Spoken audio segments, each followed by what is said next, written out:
हाँ जी, last time हम लोग यहाँ तक डिस्कशन किए थे, हम लोग जस्ट यूनिट वेक्टर तक पहुंचे थे।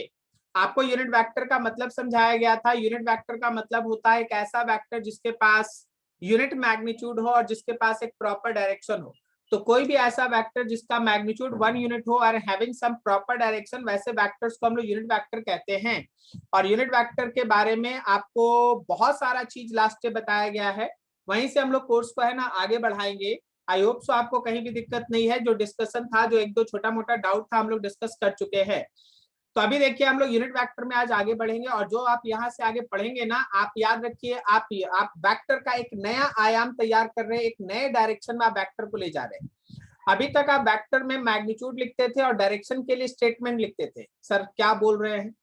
जैसे हम तुमको ये बोल रहे हैं कि मेरे बॉडी पे फोर्स लग रहा है 10 न्यूटन का, डायरेक्शन है टुवर्ड्स ईस्ट, तो ये पूरा कहानी लिखा जाता था 10 न्यूटन फोर्स अलोंग ईस्ट। लेकिन जब हम लोग यूनिट वेक्टर में लास्ट क्लास का जाते जाते जो टर्म किए थे उसको थोड़ा रिवाइज कर ले, तो आपको हम जाते हुए आपको हम समझाए थे कि देखो 3 यूनिट वेक्टर होता है जो कोऑर्डिनेट एक्सिस के डिस्कशन के लिए बेहद इंपॉर्टेंट है।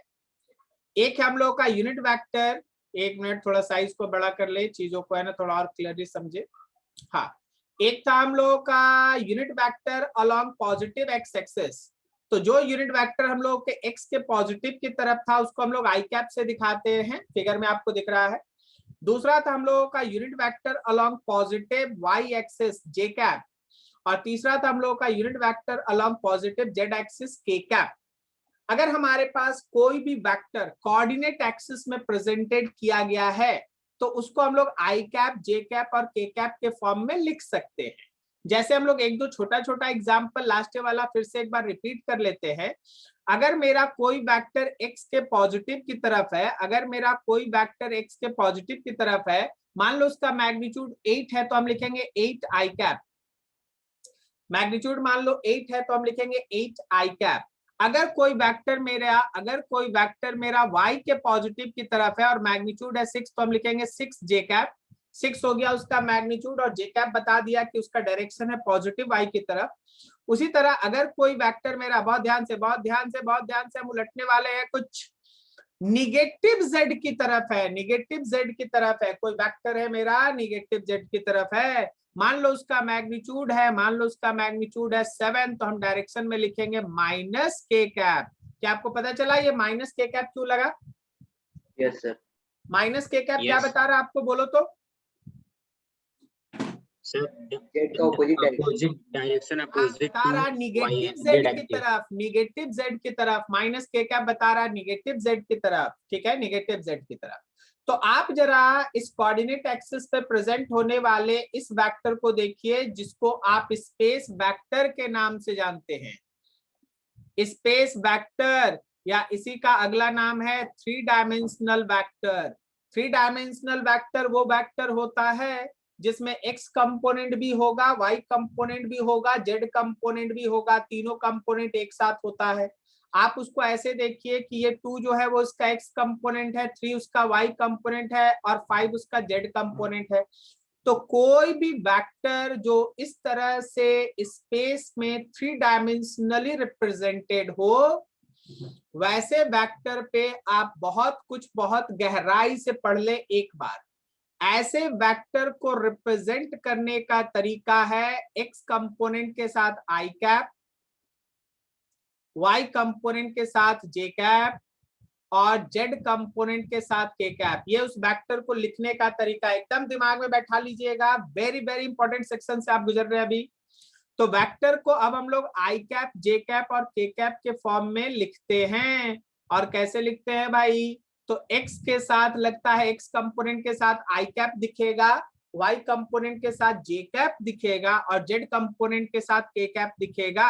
अगर इसमें कहीं कोई निगेटिव साइन दिखा तो आप समझ जाए कि उस एक्सिस का निगेटिव की तरफ उसका वेक्टर एग्जिस्ट कर रहा है, निगेटिव की तरफ एग्जिस्ट कर रहा है।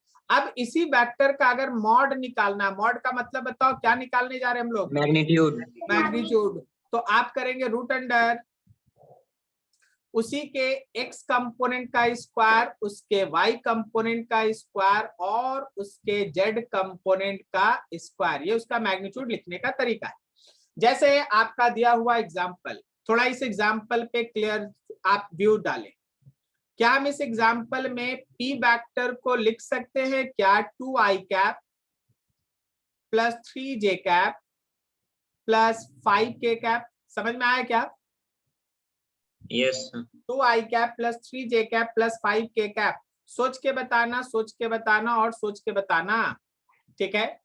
इस p वेक्टर का मैग्नीट्यूड यहाँ कितना होगा? क्या ये root under 2 square plus 3 square plus 5 2 square square plus 3 square plus 5 square है? सब सॉल्व करके क्या रूट अंडर कितना आ रहा है? कितना आ रहा है?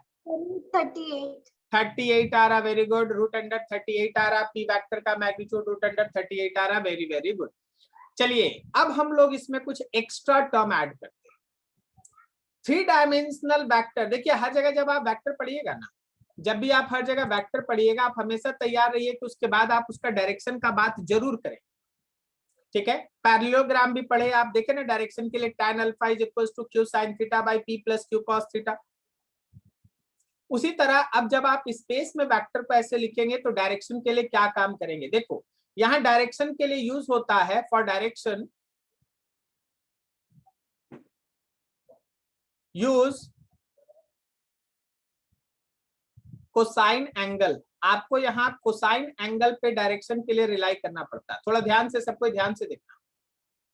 पी वेक्टर जो है, जो मेरा पी वेक्टर है स्पेस में दिख रहा है, वो मेरे x के साथ कोई एंगल बनाएगा। x वेक्टर के साथ मान लो बनाया है अल्फा, y के साथ ये एंगल बनाएगा, y के साथ मान लो ये एंगल बनाया है बीटा, और z के साथ ये कुछ एंगल बनाएगा, मान लो गामा, ठीक है। क्या आपको ये तीनों समझ में आया? बोलो p वेक्टर x के साथ कौन सा एंगल फॉर्म कर रहा है? Alpha. Alpha. p vector y के साथ कौन सा एंगल बना रहा है? बीटा। और p वेक्टर z के साथ कौन सा एंगल बना रहा है? गामा। तो याद रखना कि जो cos अल्फा है वो निकलेगा p के x कंपोनेंट में p से डिवाइड करने से। अगर आप बीटा निकालना चाहते हैं तो cos बीटा निकलेगा p के y कंपोनेंट में p से डिवाइड करने से। और अगर आप cos गामा निकालना चाहते हैं तो p का जो z कंपोनेंट है उसमें p से डिवाइड करो। p मतलब मैग्नीट्यूड। तो जब भी आपके पास इस तरह का 3 डायमेंशनल वेक्टर होगा, जब भी आपके पास इस तरह का 3 डायमेंशनल वेक्टर होगा, आप x के साथ एंगल निकालना चाहते हैं तो cos alpha is equals to p का x component by p, cos beta y के साथ एंगल निकालना है तो p का y कंपोनेंट बाय p, और अगर आपको z एक्सिस के साथ उसका डायरेक्शन निकालना है तो cos gamma is equals to pz by p। जैसे ये दिया हुआ एग्जाम्पल का हम लोग सहारा लेते हैं, इस दिए गए एग्जाम्पल का हम लोग सहारा लेते हैं। इन गिवन एग्जाम्पल जो आपको एग्जाम्पल दिया गया है, अगर हम बोलेंगे कि इस वेक्टर का x एक्सिस के साथ डायरेक्शन बता दो, तो देखो तो क्या हमारे वेक्टर का x कंपोनेंट 2 है? Yes sir. तो आप फॉर्मूला एक बार जरूर लिख ले ताकि आप फॉर्मूला भूले नहीं। px बाई p, तो x में 2 लिखेंगे और p वेक्टर में लिखेंगे रूट अंडर 38। निकाले थे ना यहाँ पे, ये देखो ये मैग्नीट्यूड है ना p का। Yes sir. ठीक है। इसी तरह से अगर हमको इसी फिगर में cos बीटा निकालना होगा तो शॉर्टकट में लिख दे क्या 3 बाई रूट अंडर 38। यस इसी फिगर में अगर हमको cos गामा लिखना पड़ा तो लिख दे क्या 5 बाई रूट अंडर 38। बोलो समझ में आया सबको? Yes sir. जब कभी भी आपके पास 3 डायमेंशनल वेक्टर होगा, you have to proceed in this way. उसको लिखने का तरीका है, ये तरीका है, ठीक है। x component i cap plus y component j cap plus z component k cap. देखो एक एक लाइन समझना, उसको लिखने का तरीका ये, उसका मैग्नीट्यूड ऐसे निकलेगा रूट अंडर उसके x कंपोनेंट का स्क्वायर प्लस y कंपोनेंट का स्क्वायर प्लस z कंपोनेंट का स्क्वायर, ठीक है। उसका अगर डायरेक्शन निकालना है तो ऐसे निकलेगा, for direction use cosine angle, cos alpha is equals to x component of vector by magnitude of vector. cos beta is equals to y component of vector by magnitude of vector, and cos gamma will be equals to magnitude of z component of vector by magnitude of vector. ठीक है, ये हम लोग लिखेंगे, use करेंगे। Sir हाँ बोलो जी। Sir सबसे टॉप में जो फॉर्मूला लिखे हैं सर, उसमें p क्या रिप्रेजेंट कर रहा है? इक्वल कोई टू भी राइट वेक्टर, हैंड साइड। कोई भी वेक्टर, मान लो फोर्स वेक्टर है, मान लो वेलोसिटी वेक्टर है, मान लो कोई और वेक्टर है, कोई भी वेक्टर है ये। Sir p, sir p। हाँ भाई पी ही बता रहे हैं यहाँ। पी जो तुम देख रहे होगे वेक्टर में, वो उसका तुमको लग रहा है कि ये कोऑर्डिनेट है, बोलो सही है ना? Yes sir. अरे यार ये पोजीशन वेक्टर है, मान लो पोजीशन वेक्टर है तो कोऑर्डिनेट है। अगर ये फोर्स वेक्टर है तो उसका एक्स कंपोनेंट, वाई कंपोनेंट और जेड कंपोनेंट है। अगर ये वेलोसिटी वेक्टर है तो ये वेलोसिटी का एक्स कंपोनेंट, वाई कंपोनेंट और जेड कंपोनेंट है, इसीलिए तो उसमें कोई यूनिट नहीं लगा है। बात समझ रहे हो? Yes sir. इसलिए उसमें कोई यूनिट हम नहीं दिए हैं, नहीं तो यूनिट देने से तो ये एक ही तरह का क्वांटिटी हो जाएगा ना। ऐसे ये हर वेक्टर को दिखाने का तरीका है। बात समझे? Yes sir. ठीक है, तो ये रहा भाई। आपके मन में कोई डाउट है तो बात कर ले, नहीं तो हम आगे बढ़ने वाले हैं। कोई दिक्कत किसी को? No sir. ठीक, अब देखो हम लोग यहाँ पे एक 2 डायमेंशनल वेक्टर आपके सामने रखे हैं। 2 डायमेंशनल वेक्टर आपके सामने रखे हैं, कार्टेशियन कोऑर्डिनेट सिस्टम। यहाँ पे जब आप एक प्लेन लेते हैं, आपको ये प्लेन दिखाई दे रहा होगा। जब आप इस प्लेन पे चर्चा करेंगे तो आपके पास प्लेन में अगर आप बात करेंगे तो 2 ही कोऑर्डिनेट है। अगर आपके पास 2 कोऑर्डिनेट है तो आपको 2 कोऑर्डिनेट के हिसाब से वेक्टर को लिखना पड़ता है। जरा गौर कीजिएगा और समझिएगा मेरी बात को। जब हमारे पास कोई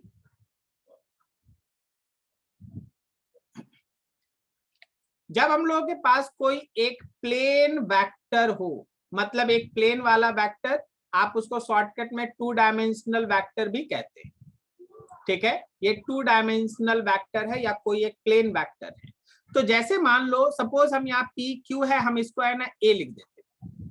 तो अगर हम उस ए वेक्टर को लिखना चाहेंगे ना, तो हम उसका एक्स कंपोनेंट में आई कैप लगाएंगे और वाई कंपोनेंट में जे कैप लगाएंगे। सर इस बार जेड, अरे नहीं लिखो यार, प्लेन है इसका मतलब वो एक कंपोनेंट, एक कोई कंपोनेंट नहीं होगा। तो यहाँ एक्स और वाई लिखे, जरूरत पड़ेगा तो इसमें वाई जेड भी हो सकता है या जेड एक्स भी हो सकता है, लेकिन जो भी होगा केवल 2 कंपोनेंट होगा। ठीक है सर, ये रहा मेरा वो वेक्टर। देखो ऑरिजिन से ये रहा वो वेक्टर। तो अगर हम इस वेक्टर का मैग्नीट्यूड लिखने जाएंगे तो वही मैग्नीट्यूड का फॉर्मूला होगा, बस तीसरा जो कंपोनेंट था उसके जगह 0 है, ax का स्क्वायर और ay का स्क्वायर। ठीक है, तो 2 चीज हो गया। प्लेन में वेक्टर को उसके 2 कंपोनेंट के हिसाब से आई कैप जे कैप में रिप्रेजेंट करेंगे और मैग्नीट्यूड लिखेंगे रूट अंडर एक्स का स्क्वायर प्लस वाई का स्क्वायर। अब इस केस में अगर डायरेक्शन चाहिए तो याद रखना, यूज टेंजेंट ऑफ एंगल। मतलब इस बार टैन थीटा का सहारा लीजिए। मान लीजिए ये x के पॉजिटिव के साथ थीटा बनाता है, तो tan theta will be equals to, हमेशा ध्यान रखना, वेक्टर का y कंपोनेंट बाय वेक्टर का x कंपोनेंट। देखो जी एक ट्रिक समझो, पैरेललोग्राम यूज करेगा तो डायरेक्शन के लिए फॉर्मूला है tan alpha is equals to q sin theta by p plus q cos theta. अगर 3 डायमेंशनल वेक्टर यूज करेगा तो कोसाइन रूल लगाएगा। अगर 2 डायमेंशनल वेक्टर यूज करेगा, 2 डायमेंशनल वेक्टर यूज करेगा तो tan थीटा को यूज करेगा। Is this clear? Yes sir. यहाँ Yes. बताओ, tan theta equals to ay by ax use करेंगे तो थीटा इज एंगल किसके बीच? थीटा इज एंगल किसके बीच? Resultant and X coordinate. X axis and resultant vector, X axis and vector, X axis और vector के बीच का ये रिजल्टेंट है। Very very good. अब चलो जी जरा देखो फटाफट फिगर पे ध्यान दो। क्या हम इस फिगर के हिसाब से p वेक्टर को लिख दे 5i cap plus 3j cap? बोलो सही है? अरे बोलो, आवाज आ रही है? Yes sir. यस क्या हम सर। p वेक्टर को लिख सकते हैं 5i cap plus 3j cap? Yes sir. और मैग्नीट्यूड ऑफ p निकालेंगे तो रूट अंडर 5 का स्क्वायर प्लस 3 का स्क्वायर कर दे, मतलब 25 Yes, और sir. 9 मतलब कितना हो गया? 34। और अगर हम Yes, P का डायरेक्शन निकालेंगे tan theta is equals to, तो P का y कंपोनेंट बाय P का x कंपोनेंट डाल दे, कहने का मतलब 3/5। yes sir. Yes, sir. चलो इसी तरह से अब आप देख लो यहाँ एंगल P वेक्टर का इधर है, हम इस एंगल को दिखा रहे हैं थीटा। चलो अब Q लो, Q को लिखना चाहते हैं, Q वेक्टर को लिखना चाहते हैं, तो अगर हम लोग Q वेक्टर लिखेंगे तो -3i और +4j लिख दे। Yes, sir. Yes sir. क्या हम लोग इस Q का मैग्नीट्यूड निकालेंगे तो ये अंडर रूट, देखना थोड़ा यहाँ गड़बड़ होता है बहुत, तो सारे स्टूडेंट का -3 का स्क्वायर और 4 का स्क्वायर, -3 का स्क्वायर 9 हो गया, 4 का स्क्वायर 16 हो गया, ऐड के 25 हुआ, उसका रूट लिए 5 हुआ। बोलो समझा? Yes, Yes sir. ठीक है। अब देखिए मेरा Q वेक्टर इधर है, मान लो ये वाला एंगल है मेरा फाई, तो हम पता है हम पहले ही से लिखेंगे tan phi is equals to y component 4 by x component -3। बोलो सही है? yes sir. Yes, sir. नहीं, ये सही नहीं है, ये सही नहीं है। इसके सही होने और गलत होने में आपका दिमाग में क्या गया है, ये बहुत इंपॉर्टेंट है। सर माइनस की जगह पे प्लस होगा सर, हाँ, -3 की ये जगह प्लस माइनस 3 की होगा। जगह पे प्लस होगा तो भी सही है, ये माइनस रहेगा तो भी सही है। बस हम बोल रहे हैं कि तुम्हारे खोपड़ी में क्या गया है, इंपॉर्टेंट बात ये है। देखो भाई, समझो भाई, सब कोई ध्यान दो। अगर आप यहाँ tan फाई लिखते हैं -4/3, तो ये निगेटिव साइन बताता है कि आप निगेटिव एक्स एक्सिस से डायरेक्शन लिए। बोलिए सही है? Yes sir. ये निगेटिव साइन बता रहा है कि आपके डायरेक्शन निगेटिव एक्स एक्सिस से लिए हैं। क्या आप समझ रहे हैं मेरी बात को? Yes sir. ठीक है, ठीक है। आपको हमेशा चीज का एक सेंस बनाना होगा कि आप कोई चीज लिखते हैं तो कैसे लिखते हैं। तो आज के डिस्कशन में अभी तक आप क्या पढ़े? आप ये पढ़े कि कहीं भी अगर मेरा 3 डायमेंशनल वेक्टर रहेगा तो आप सारे चीजों को इस तरह से रिप्रेजेंट करेंगे in terms of I cap, J cap, के कैप। आप फिर ये पढ़े कि इस केस में अगर हमको डायरेक्शन चाहिए तो हम कॉस का सहारा लेते हैं। सर अगर कोई ऑप्शन में, जब हम कंपटीशन का क्वेश्चन बना रहे, कोई ऑप्शन में साइन में आंसर दिया है या टैन में, तो हम तो आपको एक ही चीज बोल रहे हैं, अगर आप कॉस थीटा निकाल लिए हैं तो क्या आप उससे परपेंडिकुलर निकाल के साइन थीटा या टैन थीटा में अपना आंसर नहीं दे पाएंगे? Yes sir. तो भले आपका आंसर Yes. साइन में या टैन में पूछा जाए, लेकिन आपको बनाना है कॉस, बाद में इसको बदल लेना है। ठीक है। अब चलो भाई, 2 डायमेंशनल वेक्टर का सहारा लेते हैं। जब 2 डायमेंशनल वेक्टर रहेगा तो हम लोग कैसे काम करेंगे भाई? 2 डायमेंशनल वेक्टर रहेगा, आपको इस तरह से सारा काम करना है, रिप्रेजेंट करना है ax i cap plus ay j cap का मैग्नीट्यूड निकालना है। डायरेक्शन के लिए इस बार आप टैन एंगल को प्रेफर करेंगे, डायरेक्शन के लिए इस बार आप टैन सर, थीटा को। हाँ बोलो।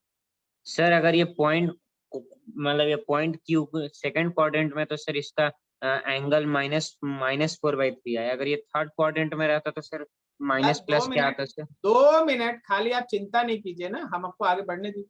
अगर हम लोग के पास 2 डायमेंशनल वेक्टर है तो tan theta is equals to ay/ax use करेंगे, और उसी के बेसिस पे आपके सामने सब कुछ डायरेक्शन और पुट करके बना दिया गया।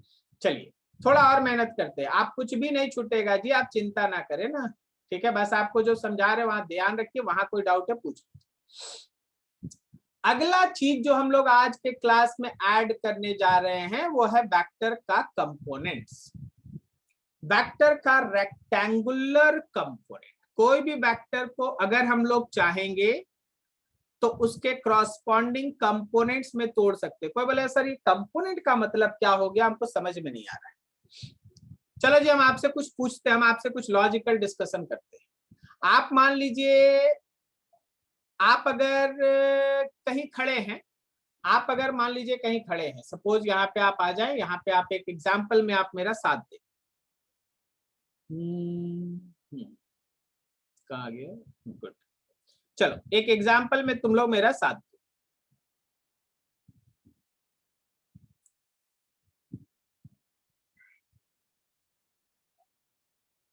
ये आप यहाँ पे ओरिजिन पे खड़े हैं, यहाँ ईस्ट है और यहाँ नॉर्थ है। आप अगर इस नॉर्थ और ईस्ट के बीच में चलना स्टार्ट करेंगे, कहीं भी कोई भी एंगल पे 30 डिग्री, 60 डिग्री, कुछ भी, 45 डिग्री, कुछ भी एंगल, तो जब आप यहाँ होंगे, जब आप P यहाँ होंगे तो आप देखेंगे कि आप ईस्ट में यहाँ पे हैं, आप ईस्ट में यहाँ पे पहुंचे हुए हैं और आप नॉर्थ में यहाँ पहुंचे हुए, बोलो सही है? Yes, sir. फिर आप P से चल के यहाँ Q तक गए तो आप देखेंगे ईस्ट में आप यहाँ पहुंच गए हैं और आप नॉर्थ में यहाँ पहुंच गए, बोलो सही है? Yes, sir. आप चल तो इस लाइन के ऊपर रहे थे, लेकिन आपका जो परछाई है, आपका जो प्रोजेक्शन है वो ईस्ट में भी चल रहा था और आपका जो प्रोजेक्शन है वो नॉर्थ में भी चल रहा था, बोलो सही है?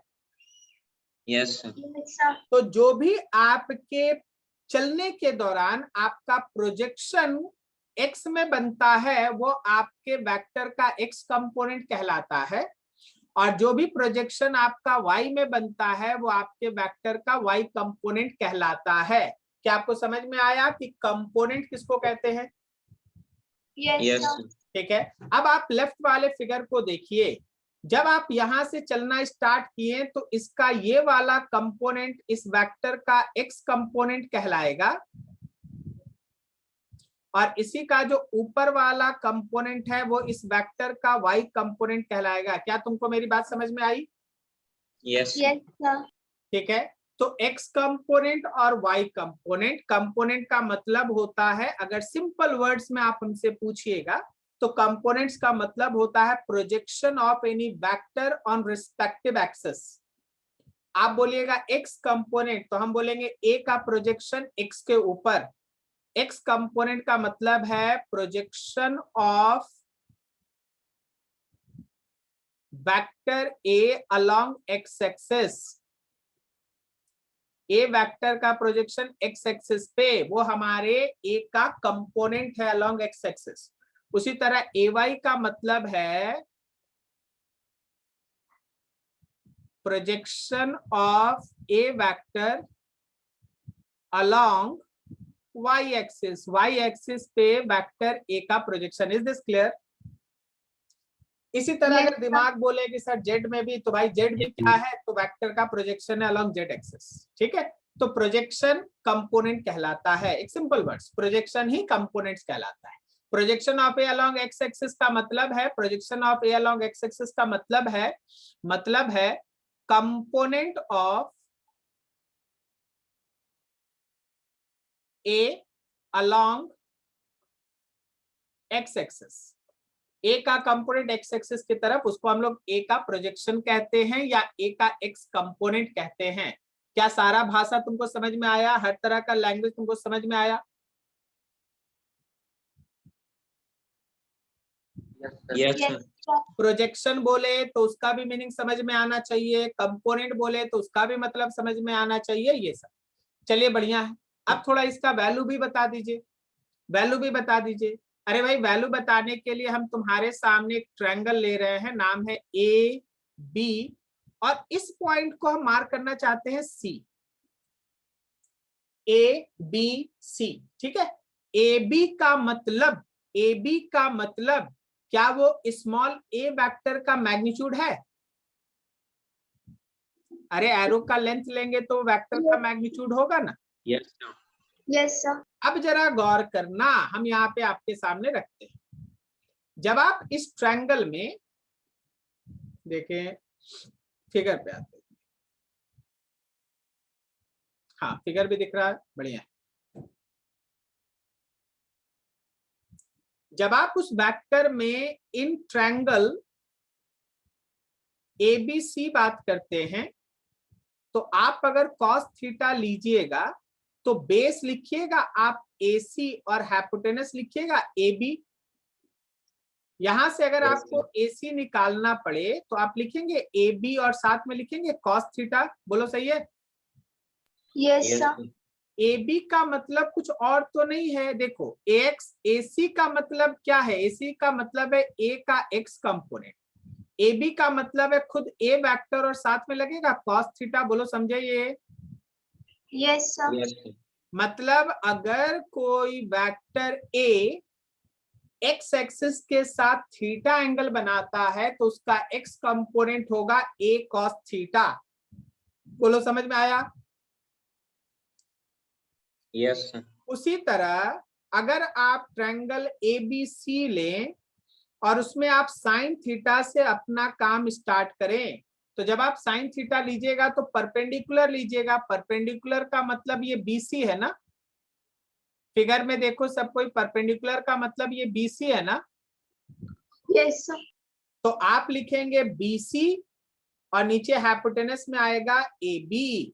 तो फिर से आप BC के जगह पे क्या लिखेंगे, फिर से आप लिखेंगे AB का साइन थीटा। ठीक है, अब एक बात आपसे पूछना चाहते हैं, क्या आप फिगर को देख के, फिगर पे सभी कोई फिगर पे चले जाओ, जो राइट हैंड साइड ऊपर में फिगर बना उस पे चले जाओ। क्या आप बोल सकते हैं कि BC एग्जैक्टली A का जो Y कंपोनेंट है AY उसके बराबर है? Yes, sir.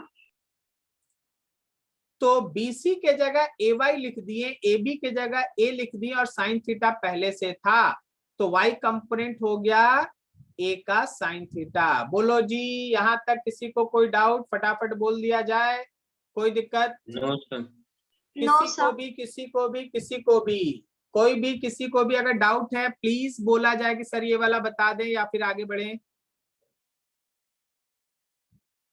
चलिए हम एक दो और चीज आपको काम करा लेते हैं, फिर आपके पास आगे बढ़ते हैं। हम जरा इस चीज को एक दो चीज, हम अभी बहुत सारा चीज इस पे लिखेंगे, इतना जल्दी खत्म नहीं होने वाला, अभी बहुत काम होगा इस पर। लेकिन हम चाहते हैं कि वापस से आप है ना इस लाइन को और इस लाइन को देखिए। क्या आप सीखे थे ऐसा कि vector A is equals to AX I cap plus AY J cap, और अभी आप सीखे कि x component A cos theta है और y component A sin theta है। अब आप समझ रहे हैं ये कैसे लिखा जा रहा है? Yes, sir. ये Yes, ब्रैकेट वाला पूरा इक्वेशन कैसे लिखा हुआ है, सबको समझ में आ रही है मेरी बात? Yes sir. ठीक है, Yes, sir. इसमें से इस लाइन पे देखना, A cos theta is known as component of vector A along x axis and A sin theta is known as component of vector A along y axis। और ये पूरा कहानी कैसे चला है आपको एकदम एक एक लाइन शुरुआत से बता दिया गया, starting from this equation. I hope so enjoy that. कहीं किसी को कोई डाउट है, again you can ask that. Component no doubt. तोड़ना। अब No, हम sir. अब हम आपको तुरंत तुरंत काम देंगे, आप हमको फटाफट आंसर देने का कोशिश करेंगे। हम आपको बहुत सारा चीज यहाँ पे दिखा रहे हैं, सो बी केयरफुल। फिगर देखना है और फिगर देख के है ना उसको सॉल्व करने का कोशिश करना है। सपोज इस डायरेक्शन में एक फोर्स काम कर रहा है और ये फोर्स है 20 न्यूटन का और ये एंगल है 30 डिग्री। अब अगर हम तुमसे पूछ दे कि मेरे फोर्स का एक्स के डायरेक्शन में कंपोनेंट कितना है, तो क्या हम फोर्स का एक्स कंपोनेंट एफ का cos 30 लिख दें? Yes, sir. Yes, एफ का वैल्यू है भाई 20 और cos 30 का वैल्यू आप जानते हैं √3/2, तो सॉल्व करके आ गया 10√3। yes, Yes, sir. ठीक है, अगर हम इसी केस में फोर्स का y कंपोनेंट आपसे पूछ लेते हैं, तो क्या आप f का sin 30 यूज करते हैं? yes, sir. इस डायरेक्शन Yes, sir. में, इस डायरेक्शन में f का y होता तो f का sin 30 होता ना। तो आपके Yes, पास sir. फोर्स का वैल्यू पुट कर लीजिए। चलिए सब कोई फोर्स का वैल्यू पुट कर लीजिए। तो Fy हो गया, हम लोगों का फोर्स है 20 और sin 30 है 1/2। Can we get that 10 newton value? Yes, sir. Yes, sir. ठीक है, बिल्कुल सही। अब हम इसको और भी अलग अलग अलग अलग तरीके से लिख के दिखाना चाहते हैं। इसी फोर्स को क्या हम फोर्स को अभी ऐसे लिख सकते हैं, 10√3 I cap plus 10 J cap? बोलो समझे? Yes, sir. Yes, sir. अब आपको आलोक बाबू समझ में आ रहा है कि एक ही वेक्टर को लिखने का तरीका बहुत है। Yes, sir. कोई उसको बोलेगा, कोई उसको क्या बोलेगा, बोलेगा देखिए सर 20 न्यूटन का फोर्स लग रहा है एक्स एक्सिस से 30 डिग्री एंगल पे। कोई इसको ऐसे बोलेगा, एक कहानी ऐसे बोलेगा। कोई नाम है, मान लो आलोक नाम का एक स्टूडेंट है, वो बोलेगा सर फोर्स लग रहा है ओरिजिन पे 20 न्यूटन मैग्नीट्यूड है, 30 डिग्री एंगल पे लग रहा है। तो कोई रमेश बोलेगा कि सर फोर्स जो बॉडी पे लग रहा है वो है 10√3 I cap plus 10 J cap. क्या दोनों अलग अलग फोर्स का बात कर रहा है या दोनों एक ही फोर्स का बात कर रहा है? एक ही फोर्स पर। एक ही फोर्स का बात कर रहा है, बोलने का तरीका अलग है।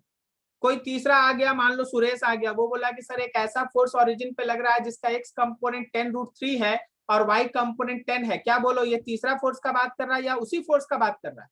उसी फोर्स का। उसी फोर्स का बात कर रहा है। बस आपको तरीका अलग अलग चीज को रिप्रेजेंट करने का है, लेकिन आप बात एक ही चीज का कर रहे होते हैं। इज दिस क्लियर ना?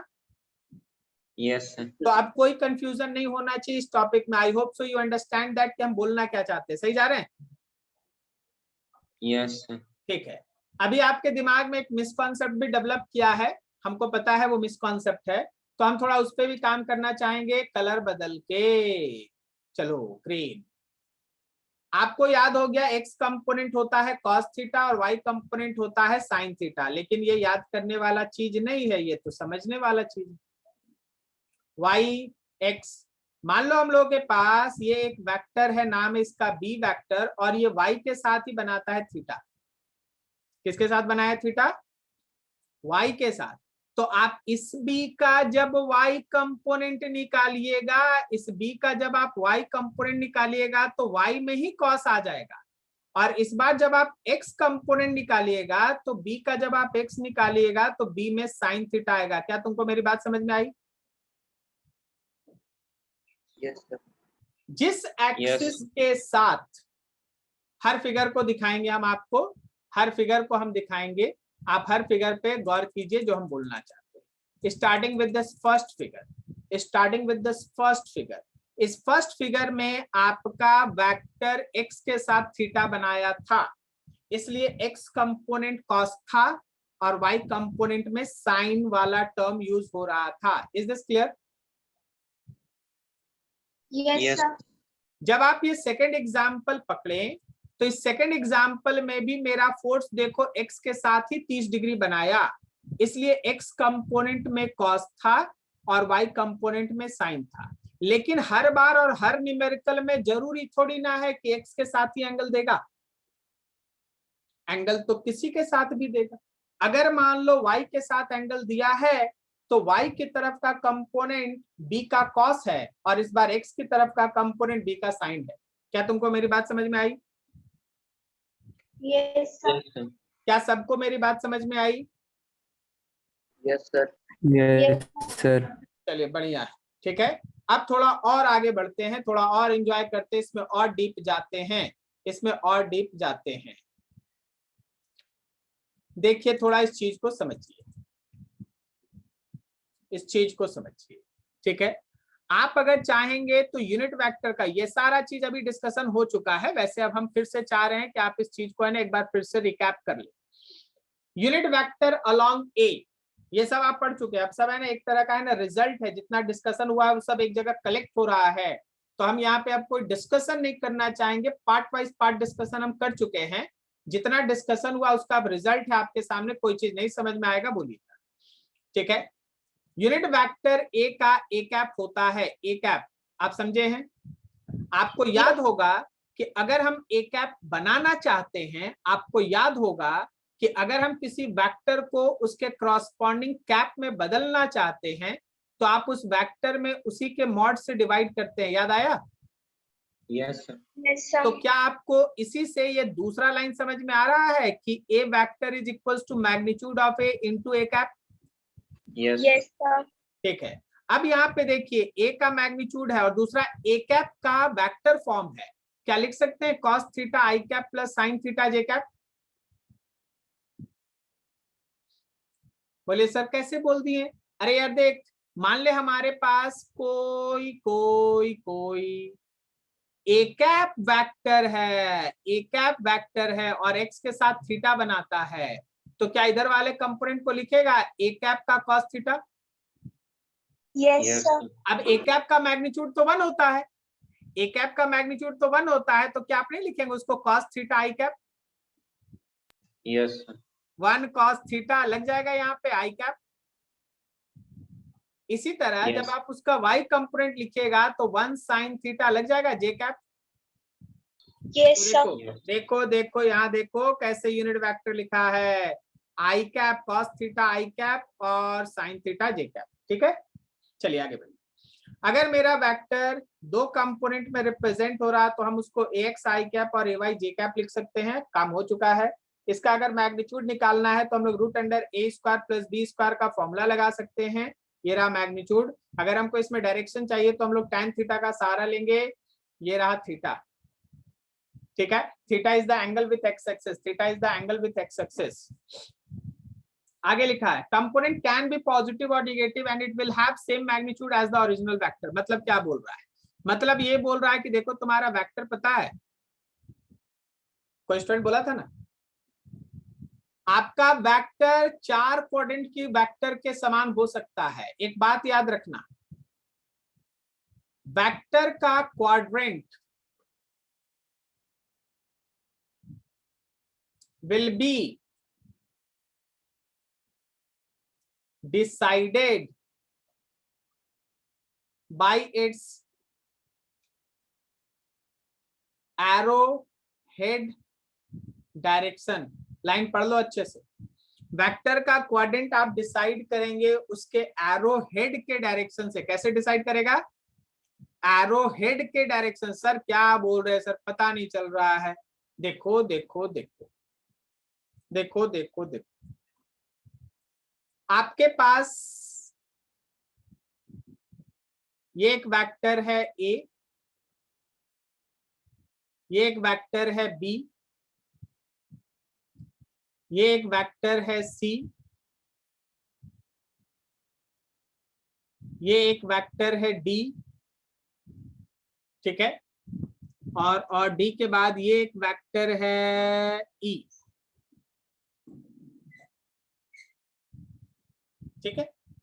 अभी हम आपसे पूछ रहे हैं, एकदम बेसिक बेसिक बात बोल रहे हैं, बेसिक बेसिक बात बोल रहे हैं, यहां बताना चाहते हैं, ठीक है। ए का कोई क्वाड्रेंट नहीं है। A actually along positive x है, पॉजिटिव एक्स है, कोई दिक्कत नहीं ना? No sir. हाँ, बताओ जरा बी वेक्टर किस क्वाड्रेंट का है?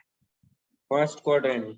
फर्स्ट क्वाड्रेंट, बिल्कुल सही, ये फर्स्ट क्वाड्रेंट का है, ठीक है।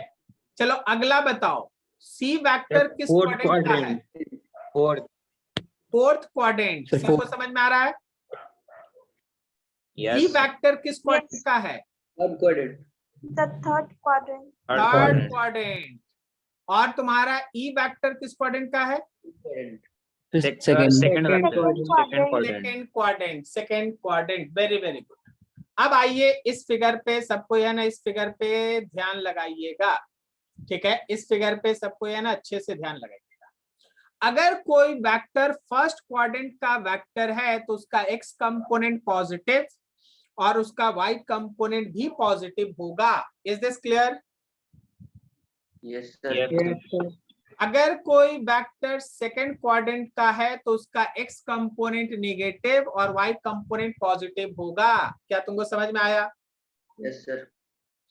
अगर कोई वेक्टर थर्ड क्वाड्रेंट का है तो उसका एक्स और वाई दोनों कंपोनेंट नेगेटिव होगा। बोलो सही है ना? Yes sir. और अगर कोई वेक्टर इस फोर्थ क्वाड्रेंट का है तो उसका एक्स पॉजिटिव होगा और वाई नेगेटिव होगा। क्या तुमको समझ में आ रही है? Yes sir. चलिए जरा देख देख के एग्जाम्पल दीजिएगा, देख देख के एग्जाम्पल दीजिएगा। पी एक वेक्टर है जो लिखा है 3i cap minus 4j cap. क्या बोलता है ये किस क्वाड्रेंट का है? Fourth quadrant. Fourth quadrant. क्या सबको समझ में आया ये फोर्थ क्वाड्रेंट का है? Yes sir. अच्छा, क्यू एक वेक्टर Yes, है जो sir. लिखा है -5i cap minus 6j cap. किस क्वाड्रेंट का है? Third quadrant. Third quadrant. Is this clear? Yes sir. ठीक है। अगर हम लिखते हैं कोई एक आर वेक्टर और लिखते हैं 3i cap plus 2j cap, किस क्वाड्रेंट का है? First quadrant. I hope so you understand that कि हो क्या रहा है, समझ में आ रहा है सबको? यस। ठीक है। तो क्वाड्रेंट का डिसीजन इस तरह से लेते हैं और आपको ये बहुत बेसिक चीज लगा होगा। आप क्वाड्रेंट तो बहुत पहले से जानते हैं, बस उसको वेक्टर में कन्वर्ट कर दिए कि वेक्टर रहेगा तो कैसे काम करना है। चलिए अब यहाँ पे आइए, हम आपसे कुछ बेसिक बेसिक चीज पूछ रहे हैं, आप फटाफट आंसर दीजिएगा। फर्स्ट वाला जब हम लोग क्वेश्चन बनाएंगे, सब में मैग्नीट्यूड 3 है, हर क्वेश्चन में मैग्नीट्यूड 3 है, ठीक है। वेक्टर का मैग्नीट्यूड 3 है। तो क्या फर्स्ट वाला वेक्टर किस क्वाड्रेंट का वेक्टर है? फर्स्ट वाला वेक्टर किस क्वाड्रेंट का वेक्टर है? The first quadrant. First First quadrant का। हम quadrant. सीधा सीधा आंसर लिखें, 3 cos थीटा भी तो नोन है ना 30, 3 cos 30 degree I cap plus 3 sin 30 degree J cap. बोलो सही है? Yes, sir. चलो अगला बताओ, सेकंड वाला किस क्वाड्रेंट का है? Fourth quadrant. The तो क्या fourth हम इसको quadrant. लिख दे, 3 cos 30 degree I cap minus 3 sin 30 degree J cap. बोलो सही है? Yes Yes, sir. सबको समझ में आ रहा है? अगला बोलो, अगला किस क्वाड्रेंट का है? Third quadrant. तो क्या हम इसमें लिखेंगे -3 cos 30 डिग्री आई कैप और फिर -3 sin 30 डिग्री जे कैप। बोलो सही है? Yes, sir. यस अगला बोलो, अगला Second सेकंड quadrant. क्वाड्रेंट का है, सेकंड क्वाड्रेंट। तो क्या हम लिख दें, -3 cos 30 डिग्री आई कैप और +3 sin 30 degree J cap. Is this clear? Yes, Yes, sir. ठीक है, तो कोई भी चीज आएगा आपको इस तरह से बनाना है, कोई भी चीज आएगा आपको इस तरह से बनाना। अब हम चाहते हैं ना कि आप एक दो एंगल का वैल्यू याद रखें। आपको साइन, कॉस, काट, 0 डिग्री, 30 डिग्री, 45, 60 और 90 का वैल्यू आता है? Yes, sir. Yes, Cos sir. 30 कितना होता है? Sir, 1/2. √3/2. √3/2 से। cos 30 √3/2 होता है भाई। Sir, sorry sir, sign गलती से निकल गया. आज सुबह में यही पढ़ा रहे थे, पता है? जो लोग क्लास आया पूछ लो, कौन कौन आए थे आप में से? Sir, पूछ लो, आज सुबह में यही पढ़ा रहे थे। वो लोग 12 में है, 12 में है, और कोई कोई है जो लोग है ना इंजीनियरिंग इन सब का तैयारी कर रहा है, नीट उट का, उन लोग को आज पढ़ा रहे थे।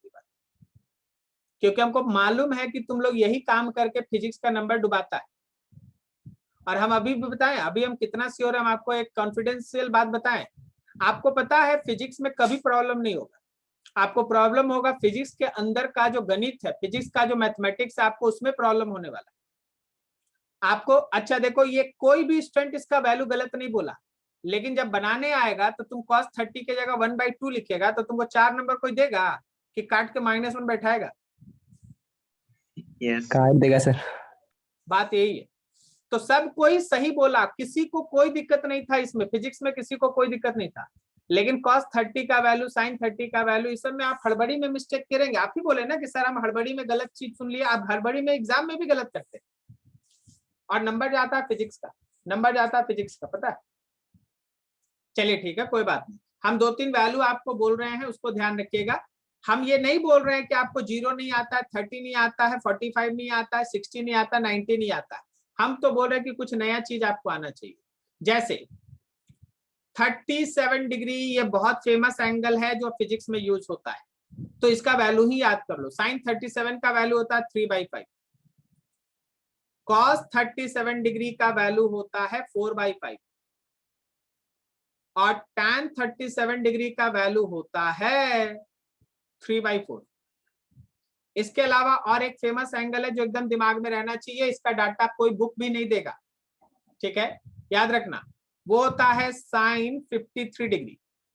53 होता है 4/5, cos 53 डिग्री इसका वैल्यू होता है 3/5, और इसी तरह से tan 53 डिग्री और इसका वैल्यू होता है 4/3। सर इस एंगल को फिजिक्स क्यों प्रेफर करता है? हम आपको बताते हैं, आपके आसानी के लिए फिजिक्स इन एंगल्स को प्रेफर करता है। बोले सर हम लोग का आसानी, सर हम लोग तो जानते भी नहीं थे, तो बता दिए ना आज। देख प्रॉब्लम क्या है, तुम लोग कौन कौन सा वैल्यू जानता है बोलो तो? 30 डिग्री जानता है, 45 डिग्री जानता है, 60 डिग्री जानता है, सही है ना? Yes, sir. Yes, sir. Yes sir. आप ध्यान दे रहे हैं कि 30 डिग्री, 45 डिग्री और 60 डिग्री में साइन या कॉस में से एक ऐसा जरूर आ जाता है जिसमें रूट है। Yes sir. Yes तो जब sir. रूट रहता है तो जैसे √2 आ गया तो तुम लिखेगा ना 1.414 और कैलकुलेशन बड़ा हो जाएगा। 1.414 लिखेगा, कैलकुलेशन बड़ा हो जाएगा। जब आप लिखेगा √3 1.713, ठीक है, तो कैलकुलेशन फिर से बड़ा हो जाएगा। तो फिजिक्स बोला कि हमको कैलकुलेशन से ज्यादा मतलब नहीं है, हमको मतलब है कॉन्सेप्ट से। इसलिए ये 37 और 53 को प्रेफर किया गया। देख रहे हैं इसमें रूट रूट नहीं है, Yes, sir. Yes, sir. इसलिए Yes, आप sir. इसका फिजिक्स में धड़ल्ले से यूज होता है ताकि आपका कैलकुलेशन कम हो, फटाफट आपको फिजिक्स का कॉन्सेप्ट समझाया जा सके और आप बात को समझे। नहीं तो रूट आ जाएगा, अब रूट निकालने में रह जाइएगा, आधा को रूट आता है नहीं आता है, पता चला मैथ्स नहीं आ रहा है तो यहाँ फिजिक्स में झमेला खड़ा हो रहा है। ठीक है, इसलिए आप अपना मैथमेटिक्स सुधारें। अगर आप चाहते हैं कि फिजिक्स आपका अच्छा हो, फिजिक्स में नंबर आए, पहले मैथमेटिक्स सुधारो। पता है आपको मैथ्स कहाँ से आना चाहिए फिजिक्स को सॉल्व करने के लिए? आपको 6 से लेकर 10 तक का सब मैथ्स आना चाहिए, तब आप फिजिक्स सॉल्व करें। 6 से लेकर 10 तक, हम नहीं बोल रहे 11 12, वो तो हम लोग का काम है, वो तो हम लोग का काम है पढ़ाना, वो हम लोग पढ़ाएंगे। लेकिन 6 से लेकर 10 तक का मैथमेटिकल जितना भी टर्म्स है, अगर आपको बढ़िया से आएगा, मेरी गारंटी आपको फिजिक्स में नंबर जरूर आएगा। क्योंकि आप में से आधा से ज्यादा विद्यार्थी केवल मैथमेटिकल एरर करके फिजिक्स का नंबर गंवा देगा।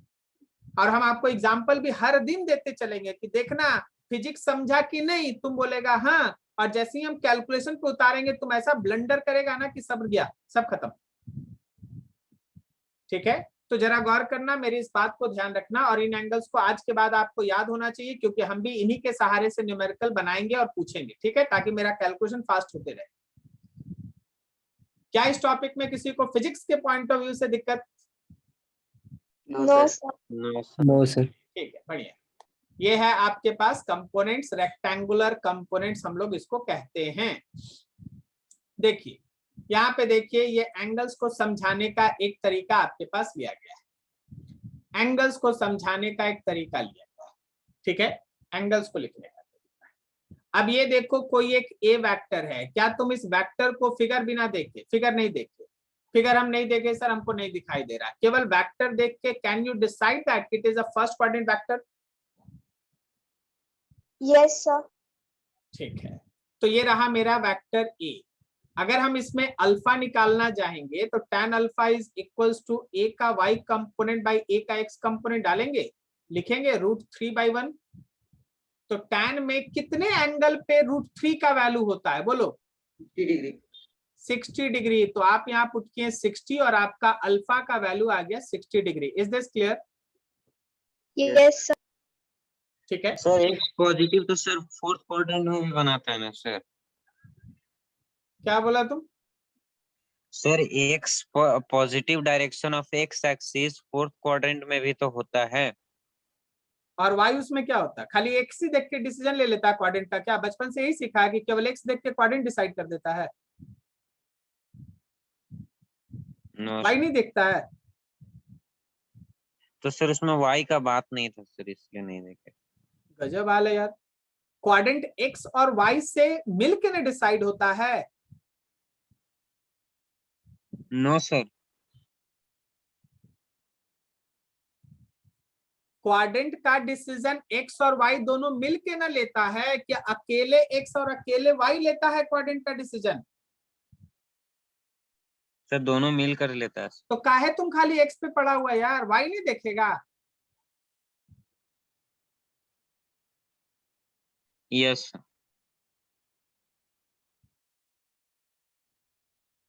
अब यहाँ तुम बोलेगा कि सर खाली x देख के बोलेंगे, तो खाली x देख के क्वाड्रेंट कैसे बोल सकता है कोई? वो तो एक्सिस बता सकता है। आप x और y दोनों देखिएगा तब क्वाड्रेंट बोलिएगा। x निगेटिव है, y पॉजिटिव है, क्या ये सेकंड क्वाड्रेंट है? Yes, Yes, sir. तो सर सेकंड क्वाड्रेंट में हम दो तरीके से लिख रहे हैं, जरा गौर करना, सब कोई बहुत केयरफुली ध्यान देना। अभी जो हम लिखेंगे बहुत केयरफुली ध्यान देना। आप अगर इस एंगल अल्फा को लिखते हैं tan अल्फा, तो आप tan अल्फा लिखेंगे a का y बाई a का x, और a का y आप लेंगे √3 और a का x लेंगे आप -1, और यहां से आपको पता चलेगा कि ये वैल्यू आया -√3, और tan -√3 होता है tan 120 डिग्री। ठीक है, तो आपको अल्फा मिल जाएगा 120 डिग्री, अल्फा मिल जाएगा 120 डिग्री। लेकिन सुनिए जरा ध्यान से, अभी हड़बड़ाइएगा मत। कोई बोला सर हमको तो 90 से ऊपर वाला वैल्यू नहीं याद है, हमको तो 90 से ऊपर वाला वैल्यू याद नहीं है, तो थोड़ा सा ट्रिक यूज करो। आप खुद ही सोच लो कि आप निगेटिव से एंगल ले रहे हैं, तो अब आप थीटा का सहारा लेंगे, और जब आप थीटा लेंगे तो फिर से आप लिखेंगे a का y बाई a का x। तो a का y में हो गया हम लोगों का √3 और a के x में हो गया -1, तो आपका वैल्यू हो गया -√3। अब आप बोलिए tan में थीटा में √3 कहाँ आता है? क्या आप बोलेंगे कि सर ये -tan60 है?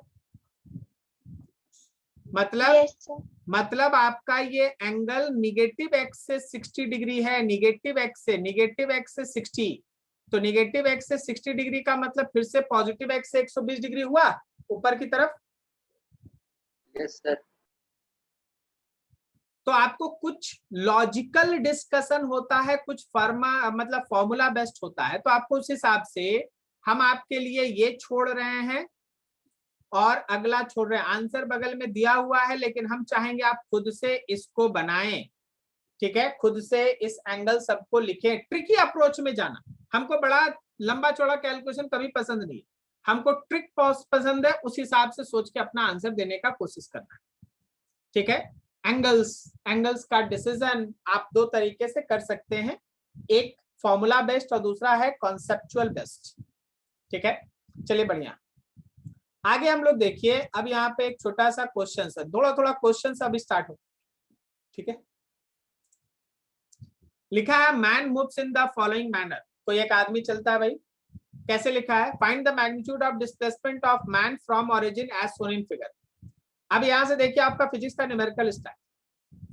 तो पहले चला है R1 देखो, R1 देखो, फिगर को गौर से देखो। क्या आप R1 को सीधा लिख देंगे 4i कैप? यस Yes, क्योंकि वो sir. पूरा प्योर एक्स में है, तो हम लोग लिख दिए 4i कैप। लेकिन जब हम R2 को देख रहे हैं, आप लोग भी सब कोई R2 वेक्टर को देखिए, क्या हम बोल सकते हैं 5 का cos 37 डिग्री i कैप और उसी 5 का sin 37 डिग्री j कैप? बोलो समझे? Yes, sir. देख रहे हैं आ गया 37 डिग्री। अब cos 37 का वैल्यू सर कितना होता है भाई? 4/5 होता है। और सर sin 37 कितना होता है? 3/5 होता है। दोनों को थोड़ा सॉल्व कर ले, 5 5 कट गया, तो ये हो गया 4i कैप और ये हो गया 3j कैप। अब मेरे पास दो वेक्टर है, R1 भी है i के फॉर्म में, R2 भी है i के फॉर्म में। तो अगर हम चाहते हैं कि हम है ना रिजल्टेंट वेक्टर लिख दें, रिजल्टेंट वेक्टर, तो आप रिजल्टेंट निकालना, तो देखा जी आलोक कुमार आ गया तुम्हारा a vector plus b vector. Yes a vector plus b vector आ गया। यही ना पूछ रहा था कि सर ये कहाँ यूज होगा? देखो आ गया आज।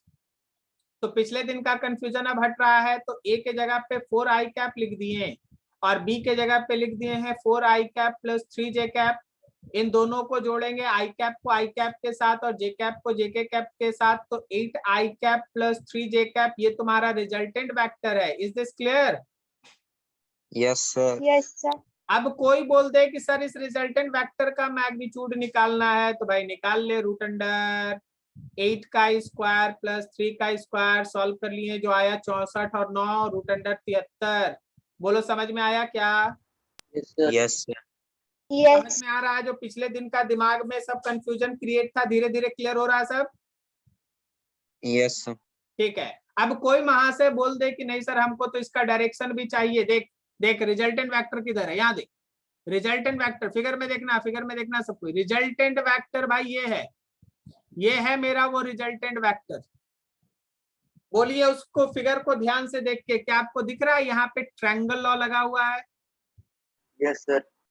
आप देख रहे हैं कि जो अपोजिट ऑर्डर में है वो बाकी दोनों के सेम ऑर्डर वाले वेक्टर्स के सम के बराबर हो रहा है। बोलो समझा? क्या लग गया? Yes, triangle sir. लॉ भी, ट्रायंगल लॉ लगा। Yes, sir. तो ये सारा चीज एक दूसरे के साथ मिला हुआ। कोई बोले नहीं सर हमको तो डायरेक्शन बताइए सर, डायरेक्शन बताइए सर, हमको ये डायरेक्शन बता दीजिए सर। यहाँ पे है ना, हम बोले ठीक है भाई डायरेक्शन चाहिए, ले ये एंगल लिख ले अल्फा। तो बोलेगा सर ठीक है अल्फा तो आप दे दिए, हमको उसका मैग्नीट्यूड भी बता दीजिए। तो हम बोलेंगे देखो यार, ये वेक्टर है ना, थोड़ा जगह नहीं, हम इधर खींच देते हैं। क्या हम लिख देंगे tan alpha is equals to y component by x component? तो लिखेंगे ऐसा कि alpha is equals to tan inverse 3/8 and this is your answer. कोई बोलेगा सर कितना थीटा होता है, आप बताए नहीं। अरे यार कोई नहीं बताएगा, ठीक है, तुमको बस इतना लिख के छोड़ देना, alpha is equals to tan inverse 3/8, बस हो गया। जिसका वैल्यू आए तुमको लिखो, जिसका नहीं वैल्यू आए ऐसे लिख के खत्म करो। 100% नंबर मिलेगा, ये मत सोचना कि कुछ नंबर कट जाएगा, क्या कुछ नहीं कटेगा, 100% नंबर मिलेगा। बोलो जी बोलो, क्या तुमको समझ में आया? Yes, sir. जी सर। सबको समझ में आया यहाँ क्या हुआ, इस न्यूमेरिकल में ऐसा क्या हुआ, आप सबको समझ में आया? ये एक साथ आप देख लें, सबको एक साथ इसको देख लें, कहीं किसी को कोई दिक्कत?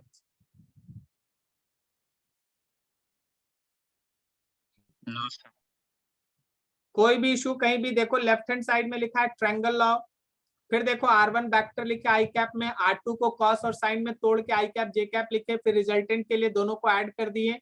रिजल्टेंट अगर वेक्टर फॉर्म में पूछता तो आंसर होता 8 आई कैप प्लस 3 जे कैप। सुनना, क्वेश्चन जैसे पूछता वैसे आंसर देना पड़ता है। रिजल्टेंट अगर वेक्टर फॉर्म में पूछता तो आंसर होता 8 आई कैप प्लस 3 जे कैप। रिजल्टेंट अगर मैग्नीट्यूड फॉर्म में पूछा है तो √73 मीटर, और अगर उसका डायरेक्शन पूछा है तो alpha is equals to tan inverse 3/8। जैसा क्वेश्चन वैसा आंसर आपको लिखना पड़ेगा। क्या आपको मेरी बात समझ में आ रही है? Yes, sir. Yes, sir. चलिए बढ़िया, अगला इलस्ट्रेशन पे बढ़ते हैं, अगले क्वेश्चन को सॉल्व करते हैं। अब क्वेश्चन ही बना रहे हैं ताकि बाकी सबका चीज जो पढ़े हैं उस सबका कॉन्सेप्ट क्लियर हो। लिखा है force 4 newton is acting at an angle of 37 to the horizontal, find its component along axis. क्या बोलता है, हमको बनाना पड़ेगा या तुम बना लेगा?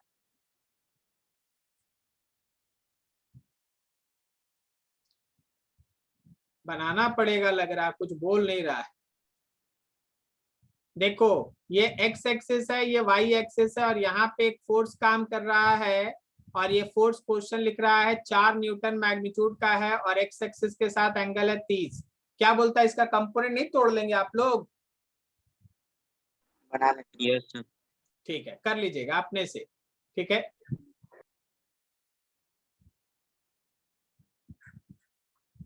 अगला है, अगला example, find a vector f of magnitude 15 Newton, उसका मैग्नीट्यूड 15 न्यूटन होना चाहिए और पैरेलल इसका होना चाहिए। अब थोड़ा काम थोड़ा खतरनाक हो गया, अब थोड़ा काम खतरनाक हो गया, ध्यान से सुनो, ध्यान से सुनो।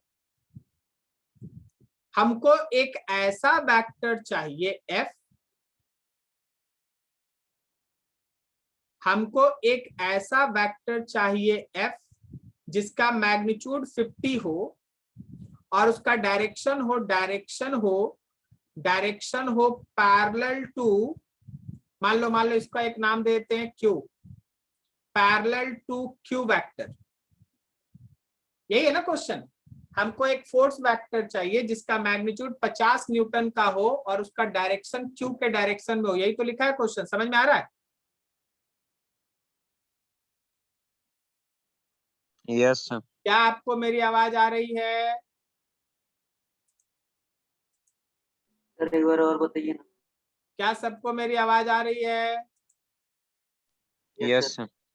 ठीक है, कौन यस बोले? सर। एक बार कुछ पूछ रहे थे, कोई बोल रहे थे कुछ, प्लीज एक बार रिपीट कर दो। सर एक बार और बताइए ना। ठीक है, रोहित कुमार, हाँ ठीक है रोहित, देखो ध्यान से। क्वेश्चन बोलता है कि आप एक ऐसा फोर्स निकालें, क्वेश्चन क्या बोलता है? क्वेश्चन बोलता है कि आप एक ऐसा फोर्स निकालें, देखो ध्यान से, एक ऐसा फोर्स निकालें जिसका मैग्नीट्यूड 50 न्यूटन का हो और उसका डायरेक्शन इसके साथ पैरेलल हो। समझ में आया? Yes sir. तो हम क्या किए, हम आपको वेक्टर लिख दिए हैं बगल में। हम बोले कि देखो भाई एक ऐसा फोर्स निकालना है जिसका मैग्नीट्यूड के जगह पे 50 आए और डायरेक्शन हो जाए Q के पैरेलल। सही है? Yes sir. अच्छा एक चीज पूछते हैं, Q के पैरेलल यूनिट वेक्टर अगर हम निकाल दें, मतलब अगर हम फोर्स लिखना चाहते हैं 50, जरा सुनिएगा ध्यान से, मेरा क्वेश्चन, हम क्वेश्चन बदल रहे हैं, सुनिएगा ध्यान से। अगर हम बोलेंगे कि एक फोर्स लिखो जिसका मैग्नीट्यूड 15 न्यूटन हो और उसका डायरेक्शन पॉजिटिव एक्स की तरफ हो, तो क्या तुम 50 आई कैप लिखेगा? Yes sir. अच्छा, अगर हम बोले कि तुम एक फोर्स लिखो जिसका मैग्नीट्यूड 15 न्यूटन हो और डायरेक्शन हो पॉजिटिव वाई, तो तुम क्या लिखेगा? 50 J cap. Very good, very good, very good. उसी तरह अगर हम बोले कि कोई एक फोर्स लिखो जिसका मैग्नीट्यूड 15 न्यूटन हो और डायरेक्शन हो क्यू के साथ, तो क्या हम 50 क्यू कैप लिख दें? Yes sir. सब कोई का ये सुनने में हमको अच्छा लगेगा, Yes, क्योंकि sir. ये है थोड़ा कंफ्यूजिंग वाला क्वेश्चन, बोलो समझा? Yes sir. Yes, sir. अगर x के डायरेक्शन में लिखना था तो आई कैप से मल्टीप्लाई करना था, अगर y के डायरेक्शन में लिखना था तो जे कैप से मल्टीप्लाई करना था। तो सर अगर q के डायरेक्शन में लिखना है तो q कैप से मल्टीप्लाई कर दीजिए, बोलिए समझे? Yes sir. यस तो 50 और q कैप को लिखने का तरीका q वेक्टर में उसी के मैग्नीट्यूड से डिवाइड। 50 q वेक्टर क्या है भाई? तो -4 आई कैप प्लस 3 जे कैप और उसी का मैग्नीट्यूड से डिवाइड। उसी का मैग्नीट्यूड मतलब रूट अंडर -4 का स्क्वायर और +3 का स्क्वायर। थोड़ा और सॉल्व कर लेते हैं, 50 से अंदर मल्टीप्लाई कर लो, 50 से अंदर हमको नहीं लगता मल्टीप्लाई करने का जरूरत है। 50 -4 आई, अब सॉल्व कर रहे हैं और कुछ हम कर नहीं रहे हैं, 3 जे कैप। नीचे बोलो तो रूट अंडर कितना आ रहा है? 5 आ रहा है। अब 5 से 50 कट कर दो, इसीलिए हम बोले मल्टीप्लाई करने का जरूरत नहीं है। तो क्या हम इसको 10 of -4 I cap plus 3 J cap लिख दें? या आप चाहें तो एक लाइन और लिख सकते हैं, -40 I cap plus 30 J cap. क्या मेरी बात समझ में आई? Yes sir. Sir. Q cap से क्यों मल्टीप्लाई किए? बोलो तो क्यू कैप से क्यों मल्टीप्लाई किए? सर क्योंकि क्यू कैप के डायरेक्शन में लिखना था सर। हाँ, क्योंकि उसको क्यू के डायरेक्शन में लिखना था, इसलिए क्यू कैप से मल्टीप्लाई। बात समझा? क्यू के डायरेक्शन में लिखना था, इसलिए क्यू कैप से मल्टीप्लाई करें। बोलो समझा? Yes sir. अगला sir. क्वेश्चन देखो, अगला क्वेश्चन देखो, अगला क्वेश्चन देखो। क्वेश्चंस पे काम करो। कोई एक पार्टिकल है जिसका स्पीड है 6 मीटर पर सेकेंड। अच्छा, स्पीड का मतलब मैग्नीट्यूड हो गया ना? Yes sir. और क्वेश्चन बोला है along direction of this vector. क्या हम लोग इसको एक नाम दे दे? Q vector. बोला find Yes. Velocity vector. Find velocity vector क्या बोलता है एकदम शॉर्टकट में? क्या हम इसको लिख दें 6 मीटर पर सेकेंड के साथ क्यू कैप? Yes sir. क्या तुम सबको समझ में आया? 6 मीटर पर सेकेंड के साथ क्यू कैप। 6 मीटर पर सेकेंड हो गया मैग्नीट्यूड और उसका डायरेक्शन था उस वेक्टर क्यू की तरफ, तो क्यू कैप से मल्टीप्लाई कर दें। Yes sir. क्या सबको मेरी बात समझ में आ रही है? अब आप फिजिक्स में न्यूमेरिकल सॉल्व कर रहे हैं और सॉल्व करने का तरीका यही होता है, फटाफट समझ, फटाफट चीज कैसे बनता है। देखो, क्यू कैप समझ में आया? Q cap yes sir. कर लेंगे सॉल्व। आप इसको खुद से बनाएंगे, कैलकुलेशन निकालेंगे। चलिए आगे देखिए, आगे देखिए, आगे देखिए। अगला पे दिमाग लगा के तैयार रहिए बोलने के लिए। देखिए, सुनिएगा, थोड़ा ट्विस्ट देखिए, थोड़ा देखिए कैसे लेवल बढ़ाएगा। बोला गया एक वेक्टर फाइंड आउट करो भाई जिसका मैग्नीट्यूड ट्वाइस ऑफ दिस, इस वेक्टर के मैग्नीट्यूड का दुगना हो। हम इस वेक्टर का नाम लिखने जा रहे हैं ए, और जो इसका डायरेक्शन इस बी वेक्टर के एंटी पैरेलल हो, मतलब वो बी के अपोजिट में हो और मैग्नीट्यूड ए का डबल हो। मान लो हम वो वेक्टर सी लिखते हैं, देखना मेरा लाइन लिखने का तरीका। इसका मैग्नीट्यूड ए के मैग्नीट्यूड का दुगना होना चाहिए और बी के डायरेक्शन का अपोजिट होना चाहिए। मेरा कहानी समझ में आया क्या तुमको? Yes sir. Yes sir. फिर से क्वेश्चन बोला है कि आप एक नया वेक्टर निकाले भाई जिसका मैग्नीट्यूड ट्वाइस ऑफ ए हो, ए के मैग्नीट्यूड का दुगना हो और एंटी पैरेलल हो इस दूसरे वेक्टर बी का। तो मैग्नीट्यूड में देखो लिखे हैं 2 ऑफ ए मैग्नीट्यूड और डायरेक्शन में लगा दिए हैं -b कैप। बोलो समझ में आया? Yes sir. Yes sir. क्या बोलता है? सबके लिए क्लियर है या कुछ स्पेसिफिक हैं जिनको किसी चीज में दिक्कत हो रहा है? आप बोलिएगा, हम फिर से बता देंगे। कोई इशू किसी का? सर एक बार फिर से बता दीजिए ना। हाँ, अब हम आपसे, देखिए आप जो भी हैं, हम आपको कोई कुछ ऐसा नहीं, बस आप मेरे वर्ड्स का है ना थोड़ा रिस्पॉन्स कीजिएगा ठीक से। आपको एक नया वेक्टर निकालना है, बताओ उस वेक्टर का magnitude according to your question किसके बराबर होना चाहिए? 2a। तुम मत बोलो भाई, जिसको डाउट है उसको बोलने दो। Sir 2a। नहीं, आप ऐसे बोलते तो ज्यादा अच्छा रहता। सर ए के मैग्नीट्यूड का दुगना होना चाहिए, सही है ना? हाँ सर। हाँ, तो हम उसी के लिए यहाँ पे लिख दिए कि ए का मैग्नीट्यूड, देखना हम पहले 2 नहीं बोल रहे, हम बोल रहे पहले ए का मैग्नीट्यूड। देखो पहले येलो जहां हुआ उसको देखो सब कोई, ए का मैग्नीट्यूड और बाद में 2 लगाए, ठीक है? ए के मैग्नीट्यूड का दुगना, ये मैग्नीट्यूड हो गया। अब डायरेक्शन पे आओ, तो बोला क्या कि जो 3i cap minus 4j cap vector है ना, उसके एंटी पैरेलल, एंटी पैरेलल का मतलब उल्टा ना, अपोजिट यस ना। सर। तो पहले हम 3i cap minus 4j cap के लिए b कैप लिख लिए और एंटी पैरेलल बोला था इसलिए माइनस लगा दिया। अब समझे? Yes sir. अब आगे बचता है इसका कैलकुलेशन। हम आपको एक लाइन में लिख देते हैं, आप कैलकुलेशन है ना अच्छे से घर में कंप्लीट कर लीजिएगा। हम इसको एक लाइन में लिख देते हैं। हम इसको लिखेंगे 2 a का मैग्नीट्यूड का मतलब है root under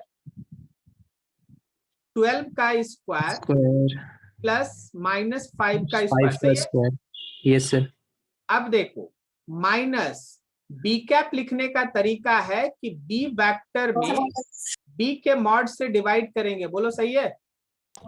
yes sir. Yes sir. आप अच्छे से इसको कैलकुलेट कर दीजिएगा, आपका आंसर आ जाएगा। आई होप सो किसी को कोई डाउट नहीं है, सबको समझ में आ रहा मेरी बात? Yes sir.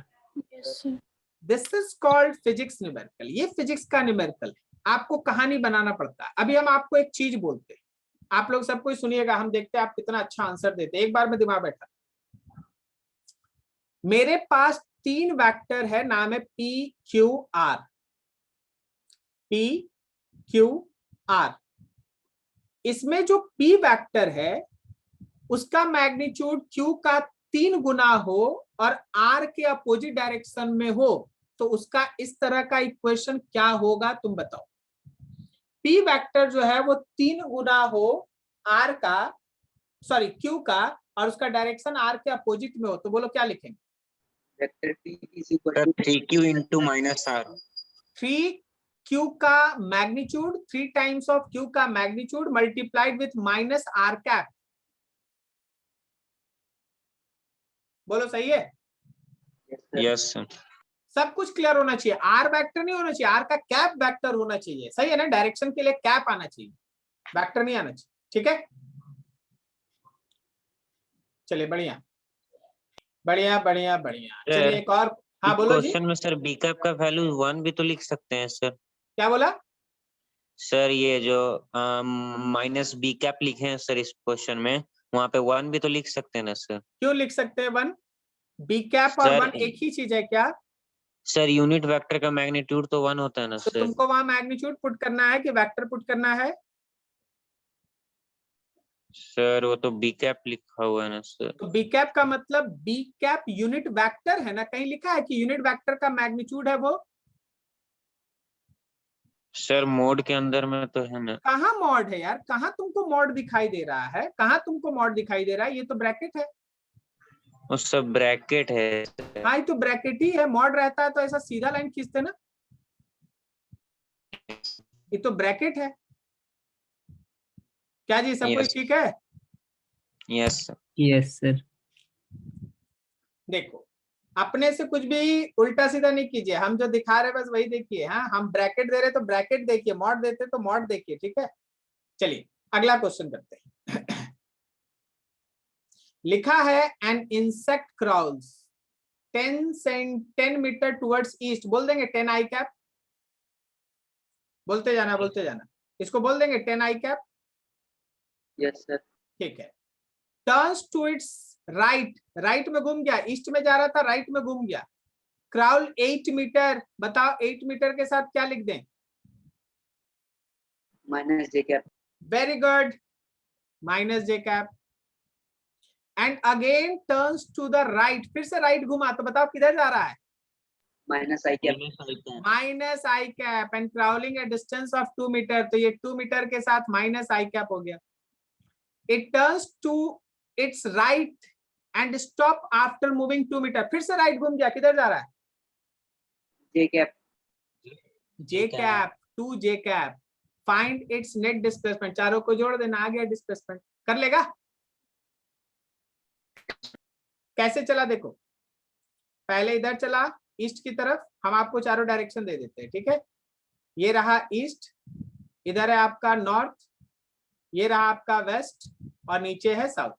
पहले चला 10 मीटर, इधर चला भाई, क्वेश्चन के हिसाब से चलो, 10 metre east, turns to its right, right hand side नीचे पड़ेगा, नीचे पड़ने का मतलब है कि इधर घुमा, कितना चला? तो 8 मीटर चला। फिर उसके बाद and turns to right again, फिर से राइट इधर पड़ेगा, कितना चला? तो 2 मीटर चला। एंड अगेन टर्न्स राइट, तो फिर किधर चला? इधर चला, कितना चला? 2 मीटर चला। चारों वेक्टर लिख दिए, चारों वेक्टर को आई कैप जे कैप में लिख के चारों को जोड़ देंगे, आंसर होगा, ठीक है? अरे सर आप बोल दिए जोड़ देंगे, इसका मतलब क्या है? इसका मतलब ये है कि 10 I cap plus 8 of minus J cap plus 2 of minus I cap plus 2 of J cap. सोच के बताना सब कोई, किसको किसके साथ हैंडल करेगा? जब आप इसका कैलकुलेशन करेंगे तो किसको किसके साथ हैंडल करेंगे? बोलिए फटाफट। आई को आई के साथ, 10 आई कैप में से 2 आई कैप गया, 8 आई कैप बचेगा, और माइनस 8 जे कैप में 2 जे कैप, तो क्या यहाँ माइनस 6 जे कैप बचेगा? ये डिस्प्लेसमेंट का वेक्टर फॉर्म है। अगर कोई डिस्प्लेसमेंट का मैग्नीट्यूड आपसे पूछता है तो रूट अंडर और रूट अंडर 8 का स्क्वायर प्लस माइनस 6 का स्क्वायर, सॉल्व कीजिएगा तो 10 मीटर आएगा। 64 और 36 100 होगा, उसका स्क्वायर रूट निकालिएगा, 10 आएगा, 10 मीटर आएगा। क्या आपको मेरी बात समझ में आ रही है? Yes sir. सर तो ये डिस्टेंस किसके किसके बीच का है सर? रुक जा, बता रहे हैं। तुम लोग सब कोई है ना, हम जो ग्रीन से जहां मार्क कर रहे हैं या येलो से जहां मार्क कर रहे हैं उसको बताना, ये वेक्टर किस क्वाड्रेंट का है? Third quadrant. So fourth quadrant. अरे यार तुम लोग हैं वही बोल रहे हैं, फोर्थ क्वाड्रेंट। आप लोग थर्ड कैसे बोल देते हैं? आप लोग थोड़ा सोच सोच के बोलिए भाई, इतना मेहनत कर रहा है आपके पीछे आदमी। और मैग्नीट्यूड ऑफ डिस्प्लेसमेंट आया है 10 मीटर। चलिए डिस्प्लेसमेंट का डिफिनेशन बोलो तो। The shortest distance between initial point and final point is known as चलो distance. सर यहाँ शॉर्टेज डिस्टेंस सर, हाँ, तो इनिशियल ये और रहा फाइनल। तेरा इनिशियल पॉइंट, ये रहा तेरा इनिशियल पॉइंट। अरे यार ये रहा तेरा इनिशियल पॉइंट, समझा? Yes sir. और ये रहा तेरा फाइनल पॉइंट, फाइनल पॉइंट। तो ये मिलाएगा तो देख रहा है ये फोर्थ क्वाड्रेंट की तरफ वेक्टर आ रहा है, एरो देख रहा है fourth quadrant. Yes Yes sir. वही है तेरा ये फाइनल डिस्प्लेसमेंट वेक्टर, यही है तुम्हारा ये final displacement vector. Is this clear? Yes Yes sir. sir. ठीक है, तो ये रहा तुम्हारे पास बहुत बेसिक चीज, और सब कुछ तुम्हारे सामने एक एक करके रखा गया। आई होप सो यहाँ तक आपको सब कुछ समझ में आया। कोई दिक्कत किसी को समझने में कुछ? No sir. ठीक है ठीक है ठीक है। अभी हम आपको 2-4 चीज इसमें छोटा छोटा है, हम इसको ऐड करके है ना आज अब बड़ा सेक्शन खत्म कर लेते, फिर अगला दिन एक और लेंगे। अब मल्टीप्लीकेशन में इंटर कर जाएंगे। यहाँ तक किसी को कोई doubt? No sir. No sir. ठीक है, आगे सुनना। कभी भी अगर कहीं सिचुएशन में लिखा है कि इक्विलिब्रियम है, मतलब कोई सिस्टम है, कोई बॉडी है जिसपे बहुत सारा फोर्सेस काम कर रहा है, जैसे मेरे ही बॉडी पे देखो, बोलो हम यहाँ खड़े हैं, एक जगह खड़े हैं, या तुम एक जगह बैठ के पढ़ाई कर रहा है, तुम इक्विलिब्रियम में है या नहीं? Yes sir. बिल्कुल इक्विलिब्रियम में। लेकिन तुम्हारे बॉडी पे बहुत सारा फोर्सेस काम कर रहा है, जैसे तुम्हारा mg नीचे लग रहा है, वेट तुम्हारा नीचे लग रहा है, सही है? Yes sir. Yes sir. Yes sir. Floor तुम्हारे ऊपर एक नॉर्मल रिएक्शन लगा रहा है, ऊपर की तरफ फ्लोर तुमको धकेल रहा है, तो तुम्हारे बॉडी पे बहुत सारा फोर्सेस लग रहा है, लेकिन सारा फोर्सेस एक दूसरे को वेक्टरली, वर्ड है, सारा फोर्सेस एक दूसरे को वेक्टरली कैंसिल कर ले रहा है। तो वेक्टरली कैंसिल करने की जगह आप बोल सकते हैं कि हाँ सर उसका इक्विलिब्रियम मेंटेन है, तो जितना भी फोर्सेस आपके बॉडी पे काम कर रहा है उन सभी का वेक्टर सम याद रखना 0 आएगा। उन सभी का वेक्टर सम कहने का मतलब F1 वेक्टर, F2 वेक्टर, ऐसे जितना भी फोर्सेस आपके बॉडी पे काम कर रहा होगा उन सभी का वेक्टर सम याद रखिएगा 0 आएगा। इसको कहते हैं इक्विलिब्रियम। अगर कभी भी क्वेश्चन में मेंशन रहा है कि इक्विलिब्रियम है तो याद रखना ट्रांसलेशनल इक्विलिब्रियम के लिए नेसेसरी कंडीशन है कि जितना भी फोर्सेस आपके बॉडी पे काम कर रहा है उन सभी का रिजल्टेंट वेक्टर रिजल्टेंट 0 आएगा। ठीक है, ये आपको याद रखना पड़ेगा, अगर क्वेश्चन में कहीं रहा तो आप इसका यूज करें। ठीक है, चलिए अगला देखिए। नेक्स्ट हम लोगों के पास डिस्प्लेसमेंट वेक्टर। देखिए मान लीजिए हम लोगों के पास ये कोऑर्डिनेट सिस्टम है, इसमें ये रहा इनिशियल पॉइंट और वहां से चल के ये रहा फाइनल पॉइंट। तो इनिशियल पॉइंट को फाइनल पॉइंट से मिलाने वाला जो पोजीशन वेक्टर होता है, इनिशियल पॉइंट को फाइनल पॉइंट से मिलाने वाला जो पोजीशन वेक्टर होता है उसी को हम लोग कहते हैं डिस्प्लेसमेंट वेक्टर। इनिशियल पॉइंट को फाइनल पॉइंट से मिलाने वाला जो पोजीशन वेक्टर होता है उसी को हम लोग कहते हैं displacement vector del r. Del r is called displacement vector, इसको हम लोग कहते हैं displacement vector. Is this clear? समझ में आ रहा है मेरी बात? ठीक है, yes, आप लोग नीचे जो कैलकुलेशन है बाद में देख लेंगे, पहले हम लोग ऊपर अपना कॉन्सेप्ट बनाते हैं। आप इस ट्रायंगल को समझिए भाई, O है, ये मान लो P है, ये मान लो Q है। इन ट्रायंगल OPQ यूज करो triangle law, using triangle law, using triangle law. Triangle law के हिसाब से बोलो कौन सा दो वेक्टर ऐड करेगा और कौन मिलेगा?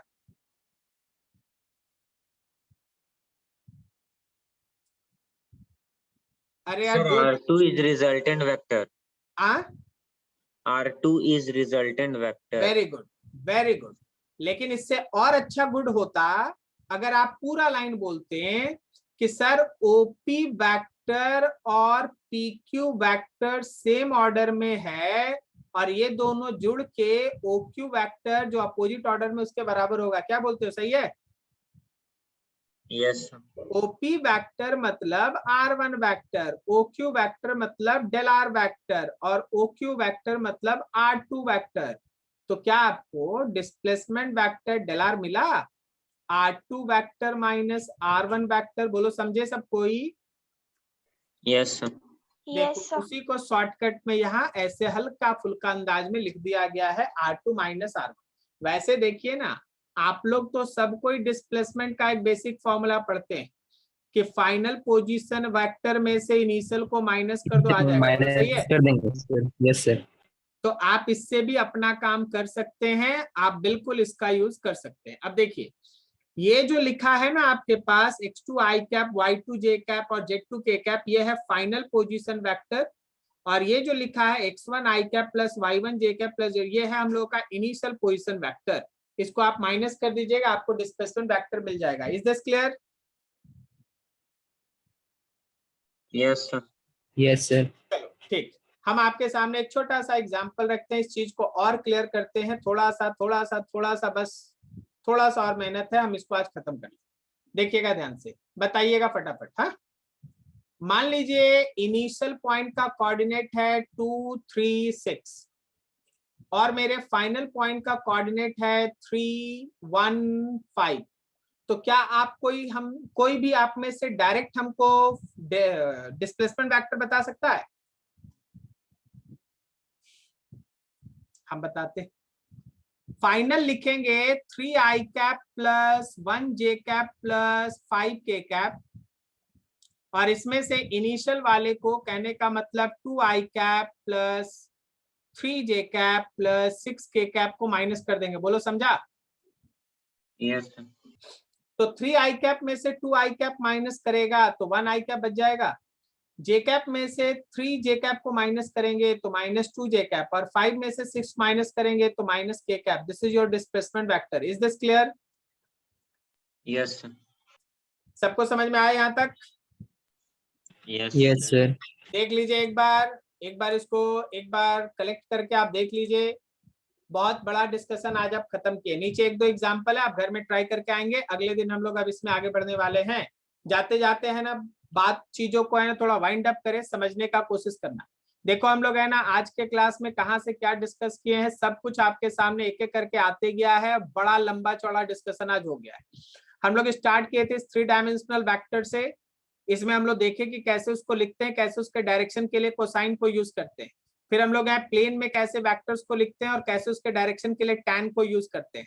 फिर हम लोग वेक्टर्स का कंपोनेंट्स निकाले, रेक्टेंगुलर कंपोनेंट, जिधर से थीटा बनता है उधर वाला कॉस थीटा, और जिधर दूसरा एक्सिस है उधर बनता है साइन थीटा। उसमें पूरा डिस्कशन हो चुका।